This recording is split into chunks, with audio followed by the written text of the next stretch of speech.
아니 내가 당신한테 이야기한 적이 없는데 당신 그걸 어떻게 알았냐고. 그러니까 사건이 해결돼 버리는 거예요. 관략근을 계속 움직이는 사람들이 있어요. 이게 관략근을 밑에도 입이 있다 생각을 하는 거예요. 밑에도 입이 있다고. 그러니까 거짓말 탐지 검사를 어느 정도 하셨을까요? 한 사람을 한 10,000명 정도 만나본 것 같고.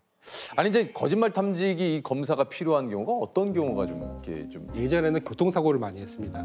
그 블랙박스 나오기 전에 특별한 증거가 없으면 많이 우기거든요. 그러니까 실제적으로 저희가 이야기를 갖다 2시간에서 4시간 정도 진행하다 보면 한 신호위반 건 같은 경우는 40% 정도가 솔직하게 자백을 하고 갔어요. 제가 인정하고 갔는데 이야기를 하다 보면 요즘은 이제 그런 건이 아니라 형사건인데 특히 이제 성폭력 사건들 증거가 없거든요. 양 둘 당사자밖에 없기 때문에 그런 경우에 많이 의뢰가 돼서 거짓말 탐지 검사가 사실은 가해자, 범인들을 검사를 한다는 거고 그다음에 이 사람들한테 검사할 때 전제가 뭐냐면 조금이라도 받기 싫으면 검사 안 받아도 됩니다.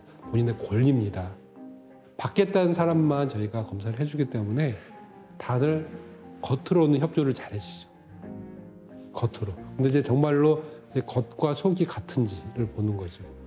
근데 억울한 일을 당한 용의자는 자기의 많은 것들을 보여주려고 노력을 하겠죠. 법원에서의 법정 증거로 채택되진 않죠, 거짓말 탐지기. 그 증거 얘기를 많이 하시는데요. 실제적으로 가장 중요한 거는 수사하는 수사관이 누가 범인인지 이렇게 확인하는 그런 관계들이 더 중요하다고. 그런데 이제 실제적으로 저희가 살인사건의 용의자 10명을 데려와서 정말 한 명을 집어줬을 때 수사할 수 있는 탄력이 붙거든요. 일반적으로 당신이 살인을 저질렀습니까? 물건을 훔쳤습니까? 물어보는 거 말고 이거는 진실한 사람도 반응이 나올 개연성이 있기 때문에 가급적이면 정보를 활용한 검사 방법들, 범행에 대해 아주 굉장히 디테일한 걸 물어보거든요. 살해한 도구에 대해서 훔친 물건이 어떤 물건인지 물어보는 정보를 물어보는 검사 방법이 있습니다. 예를 들면 그게 뭐 구체적으로 어떤 건가요? 예를 들어서 범행에 사용한 칼이 하나가 있는데 7개의 칼을 보여주는 거죠. 다른 칼들을. 네, 다른 칼. 지금 본인 앞에 범행에 사용된 칼이 놓여져 있습니다. 범행에 사용한 칼이 1번 칼입니까? 범행에 사용한 칼이 2번 칼입니까? 3번입니까? 4번입니까? 5번입니까? 6번입니까?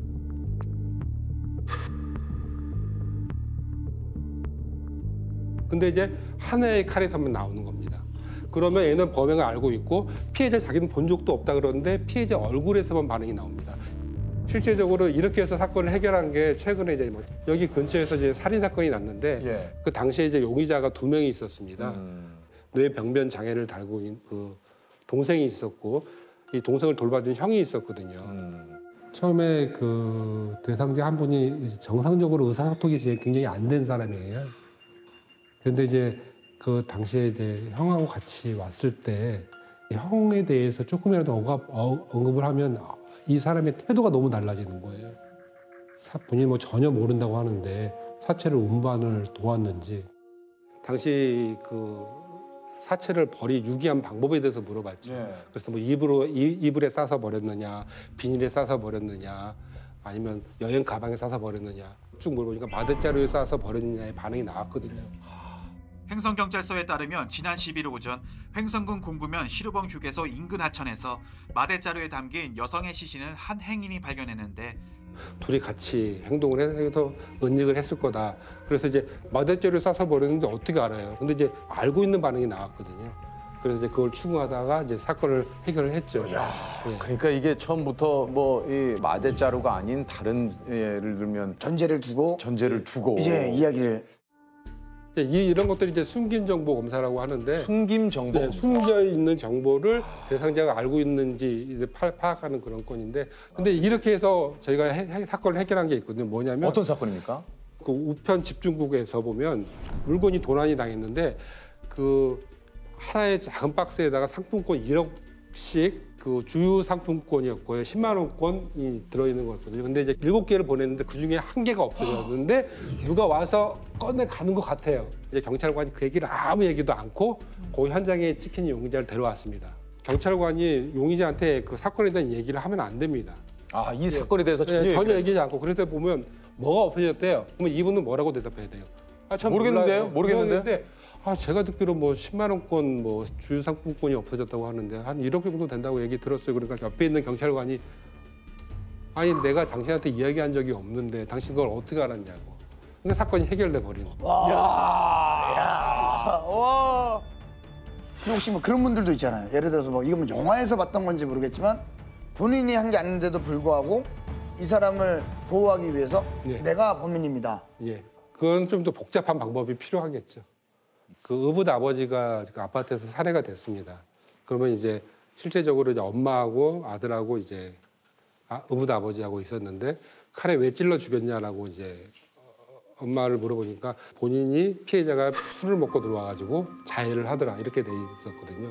그러면 저희가 이제 거짓말 탐지 검사를 물어봤죠. 거기에 있는 살아있는 사람이 이제 아들하고 엄마가 있으니까 칼을 그 피해자에 찌른 사람이 그 아버지 본인이냐 어머니냐 아니면 아들이냐 이렇게 계속 물어봤죠.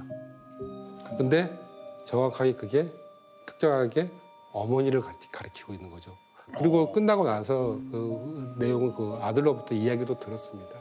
야, 이런 것도 수사 기법이군요. 예, 그런 것들이 다 이제 복합적으로 되는 거지.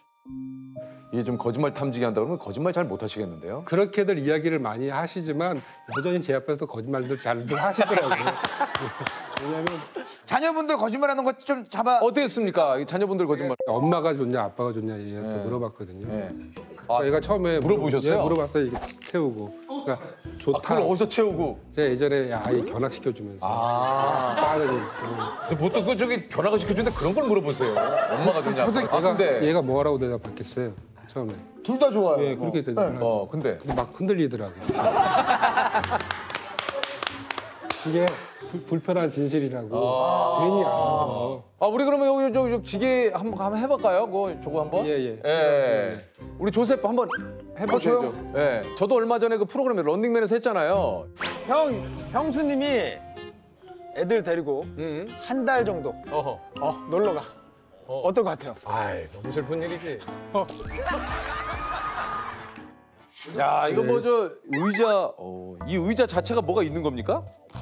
거짓말하는 사람들이 어떤 회피하는 수단으로서 관략근을 계속 움직이는 사람들이 있어요. 이게 관략근을 네, 그런 것들도 측정합니다. 이게 관략근도 측정을 해요? 의자에서. 약간 이제 뭐 밑에도 입이 있다 생각을 하는 거예요. 밑에도 입이 있다고. 그러니까 조심해요. 그러니까 관략근도. 예? 그렇죠. 근데 사실 제가 뭐 이거 뭐 이게 쭉쭉하면은 예, 뭐. 혈압. 뭐 쪼이는데? 관략근으로 바람을 넣고 있는 거예요. 관략근 굉장히 좋아하시네. 예, 이제 한번 시작을 하겠습니다. 좋습니다. 현재 서울에 살고 있습니까? 네, 현재 서울 마포구에 살고 있습니다. 예, 아니오로만 대답해 주세요. 자, 예, 아니오로만 대답하세요. 다시 예, 할게요. 아니오로만 대답하세요. 현재 서울에 살고 있습니까? 예, 묻는 질문에 솔직하게 대답하시겠습니까? 네, 요즘 썸 타고 있는 여성이 있습니까? 아니요, 유재석이 형이지만 가끔 한 대 치고 싶을 때가 있습니까? 아니요, 다행이네요. 예. 예.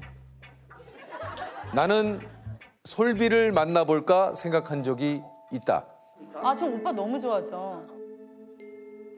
아니요, 아니요, 왜 가까이 오고 변하죠? 왜 가까이 오고 변하죠?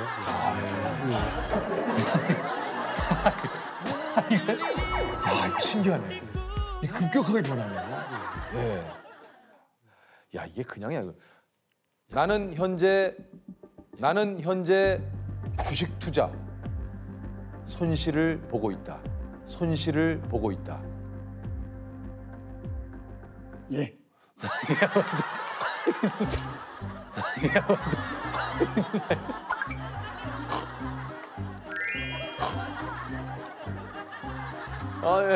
예. 좋습니다. 야, 이거 막 엉망됐네. 여기 막 엉망됐어. 이거 봐.